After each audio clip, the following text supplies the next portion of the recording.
Okay. That's wild, okay? But because your underlying energy is the Seven of Cups, underneath that you have the World. So this is definitely a change of not necessarily change, but this is about seeing past the smoke and mirrors. I think it's wonderful and lovely and fantasy and romantic. But what is underneath the surface? What is underneath that? Now, how you guys came into this, what brought you two together? I hate to say this, but it looks like some dishonesty came into this because what you guys have here is more information. Or perhaps you guys have went into this kind of not really clearly understanding what was going on, just kind of taking the risk. But now the challenge is gaining more information. Now, I don't think any of you intentionally lied, but there's definitely some things that are definitely not as they seem, okay? Because the Seven of Swords and Seven of Cups together, that is a big red flag.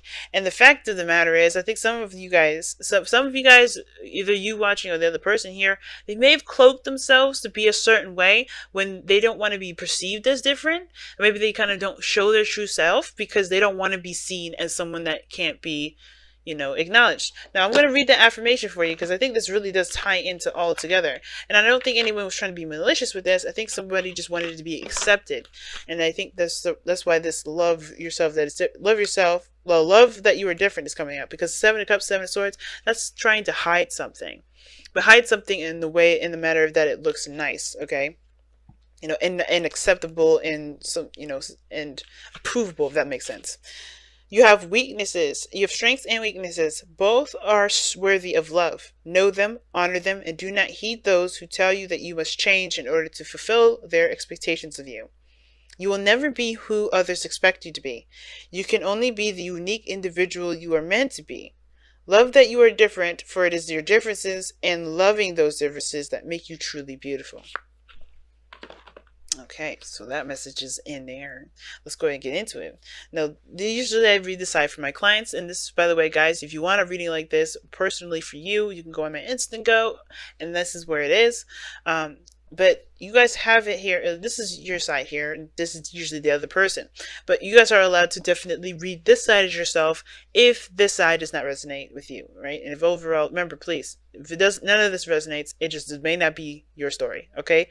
But the mentality that you're going into, or the other person, is the Three of Cups. So somebody's definitely seeing this as a friendship, not necessarily seeing this as a relationship. For some, this is a reunion, or getting back together. This is a this is a relationship for you. But I see this as someone taking a really platonic step. Being around friends, being around family. This is a close knit group, but this is not as intimate as a Two of Cups. So I do feel like this is more of like a friendly kind of get together, a celebration, or something that involves, just lighthearted energy, nothing really serious. And the other person has the Two of Pentacles. So they're taking a look at what they're just, what work needs to be put in. They're juggling situations. They're kind of in a situation of juggling things. And I think they're also distracting themselves with how they really feel, because perhaps they already know what you've already proposed to them that they obviously do not want. Because the Nine of Swords here doesn't necessarily look like it's true depression and anxiety and stress. It could be all those things, but I feel like this is ultimately the worst thing that could ever happen to them. Their worst nightmares come true. Right? But the Nine of Swords is the opposite of that. Nine of Swords, yes, this person has a nightmare, but it hasn't even come true yet. He hasn't even left the bed. All these things that are coming about around him, I think he's recognizing his fears and his anxieties, and I feel like he's turned his back towards this Ace of Cups, this offer that he doesn't really see to be anything more than just a friendship. He or she. And I'm talking about the individual in the bed. I'm not talking about this person being a he or a she, okay, guys? So this could be male or female, it doesn't matter. So please apply the energies where they, make sense for you in your life. But this person's back is turned towards this Ace of Pentacles, perhaps because they're anxious, they're nervous. There's something that's going on with them that doesn't scream depression, but they're definitely losing a lot of sleep, because I feel like, they don't want to be seen. They don't want to be noticed. They don't want to be, caught off guard or recognized, right? I don't think they really want their true feelings to come through. They don't want their true selves to come through, because right now they're going into this relationship already in the mode to distract, to deter, to not focus on what the actual thing that's going on, which is these waves that are going nuts in the background. They're real feelings. They're real emotions, because water is what? Emotion. It's a feeling. It's everything that we've got that is abstract. That's, water. And it feels like this person is going into it distracted, but they're showing that they're stressed out. They're like, no, I'm just focusing on work. Yeah, work is stressing me out, all this and stuff. But they may actually be stressed out because they know that this stuff that they've been hiding, or they've been trying to push away, is becoming to bubble over in the surface. They can't keep it together anymore. Now, this person's offering something real. This person's offering something that's tangible, something that, that may take time to grow and take time to truly build. It's something that maybe is an offer of friendship. It could be that this person's offering some sort of slow beginning. And I feel like the reason why this person's so stressed out is because, they know they're going to this person wants to settle down. I think this person sees this as a friend or someone that they feel really close with. Nothing really romantic yet, but I think they are taking that option, right? This person here, maybe you, right? Extended an offer to somebody, right? With the offer of like, hey, let's take it slow first. I really want to get to know you. And this person's like, oh shit, this person's not going to like me. Because the more time goes on, the more my stuff is going to come through. I can't hide that forever. Because look at where this intention is. The Six of Swords. They want success. They want to be proud of. They want to be seen as, something special. And yet, the card of success is also the card for exposure. It's also the card for recognition. I think this person wants to be recognized and to be appreciated. But they don't even appreciate themselves. Because why are they so stressed out about this path, right? Why are they so stressed out about the truth? What are they so stressed out about, period? I feel like it has to do with the challenge that you both are facing, which is being honest and getting more information and getting the clear picture of what's going on. Because the little pieces here and there, it could turn someone off. But you're coming with this, I feel like you're being more open. You know what you want. You know what you're going into this with, if this is you. And you're more emotionally open to the possibilities of interacting with someone different. You know what you want to feel. That's the biggest thing. You know what you want as far as what you want to feel from someone. You don't care about looks. Because usually the Queen of Cups doesn't care about looks. Queen of Cups doesn't care about looks. Queen of Cups doesn't care about how many cars you have. Queen of Cups doesn't care about the material. There's nothing material about this queen. She does in her cup exactly what kind of liquid is in it. What kind of flavor she wants to feel today. Show what kind of flavor she wants to feel in her love life. And I feel like the reason why this person is even taking someone that's intimate with them in regards to being a close friend or being someone close to them, period, in their inner circle, is because they could trust this. But they have to build trust. And they're willing to because they're open. This person's open. I feel like this is you. You're open.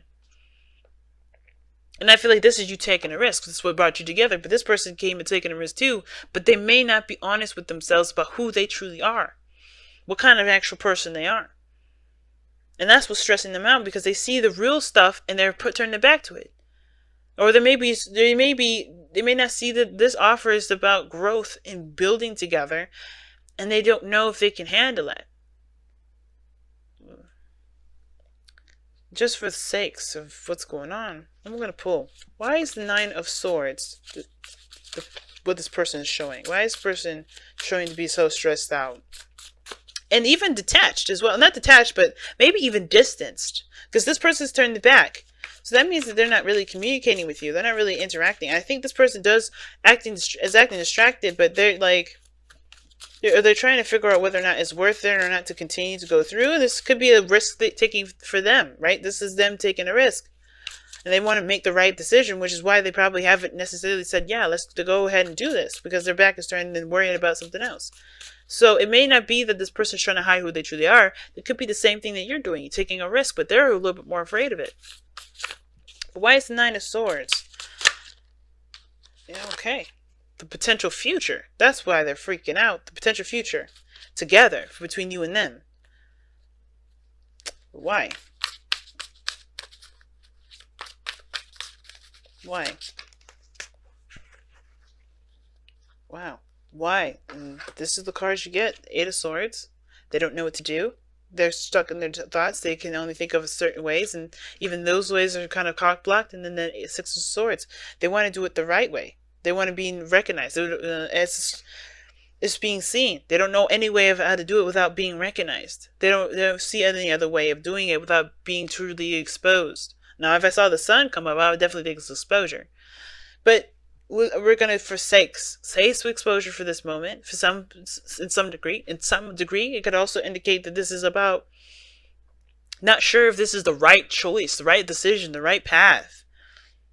But they don't know because they don't have enough information. The Page of Swords. They don't have enough information. Therefore, they can't say whether or not this will completely plummet. But they're freaking out before they even have a chance, before they even get started, before they actually get their feet wet. Wow. And the advice is to love that you're different. The love that the advice is about accepting yourself and accepting everything that you are, so that you don't have these doubts. Because ultimately, right, when it comes to taking a chance or taking a leap, you have to have faith that you'll be able to see it through. You have to have faith that it will come true. But you know, the reason why you don't believe sometimes, or the reason why it's all a dream, or, you know, you have dreams in the first place and you don't trust your dreams, is because you don't believe that you will be able to make those things happen. Not that, you know, because, I mean, fuck miracles. Miracles are great and all. Like, not trying to be, you know, and grateful to miracles. But miracles is not what makes you happy. You have to put in the work in somewhere. Miracles don't just happen to people that sit at home and twiddle their thumbs. So, of course, you're thinking about the work that you have to put in. If it's just you, if it's the other person, and I'm just speaking just you as in, like, to the other person, to this person or whoever this is, you know, you're thinking about all the effort and stuff that you have to put in, and if it's going to actually get you to that place where you're happy, but you're so focused on stress and anxiety that you don't know if you can actually make, you know, you don't know if this is actually going to be that bad, because you're so hell-bent on making the right decision. Listen to you. Oh, wow. Listen with your heart. You're listening to what is being said to you, but need to listen with a loving heart. This means having compassion. This means, you know, being the Queen of Cups. One person is already coming from a place of doing that. This other person is looking at what's the right path. There is no right path. There will never be in the history of the world be the right path. It's about what path feels right to you. Right path, that universal thing, that piece of crap thing that we always say is like, I don't want to make the wrong decision. There's no such thing as wrong decisions. And I know what you're thinking. It's like that decision is like that you hate, that you regret later on, that you feel bad about. It's not a bad decision even then.